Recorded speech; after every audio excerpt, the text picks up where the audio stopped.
So I accidentally slept for 12.5 hours last night, which isn't too crazy. It's pretty standard, to be honest. If I don't set my alarm, a 12-hour sleep is to be expected. I might even sleep for several days on end, which is why I do always try and set an alarm, because I don't want to trigger accidental hibernation.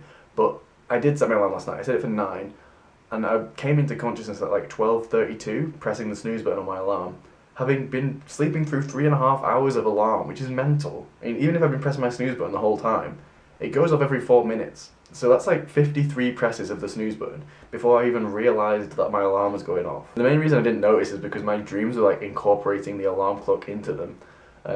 So for ages I was like bouncing this ball, and every time I bounced it, it would beep. And I was just having like a blast bouncing this ball. I thought it was really fun. Obviously in real life that was my alarm clock and I was pressing snooze on it. But like, that must have been a good 2 hours of me bouncing that ball in that dream, which just kind of doesn't say much for my imagination. I often don't remember my dreams, but I assume that they're more interesting than me bouncing a ball, but apparently not. I also had a dream that I had this little like Tamagotchi-esque device, which again was my alarm clock in real life, but in my dream I thought it was awesome to just press this button on it. I was going around town showing it off to everyone, they're all dead impressed.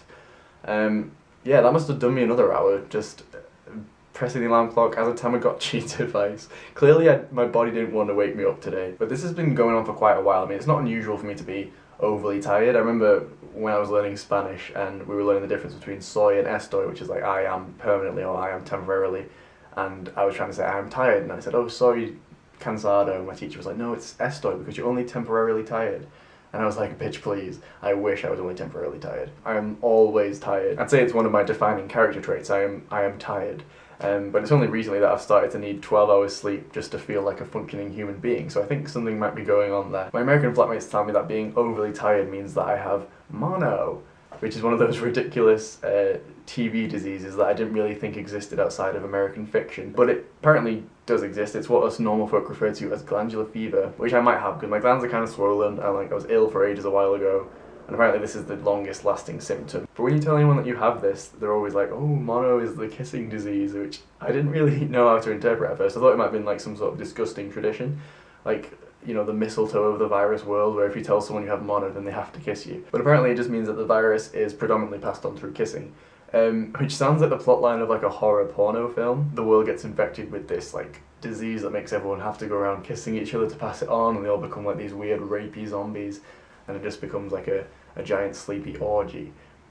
But that hasn't been my experience. The worst part about it is that I haven't even kissed anyone recently. Imagine if you get mono, there's usually a little sense of pride about it, like, oh, you know, got mono, you little cheeky bastard. Apparently I'm in the small minority of people who just catch mono in the airborne way, which means that my conversations end up more like this. Yeah, sorry I'm so tired, I've got mono apparently. Hey, have you been kissing then? Oh yeah, yeah, loads of people. Too many candidates. Could have been anyone that gave it to me. You got airborne mono, didn't you? Yeah. Airborne mono. You sicken me. I haven't actually been diagnosed with mono, by the way. This whole video has just been conjecture. Whatever it is though, it has completely messed up my sleep pattern. I usually try for 8 hours of sleep because I heard it once somewhere that that's what you're supposed to get. And I've just rolled with that for the rest of my life.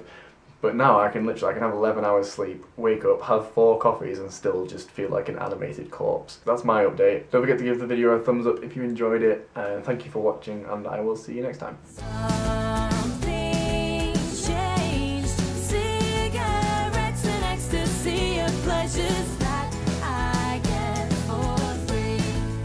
I'm gonna try one of those cool like outro things.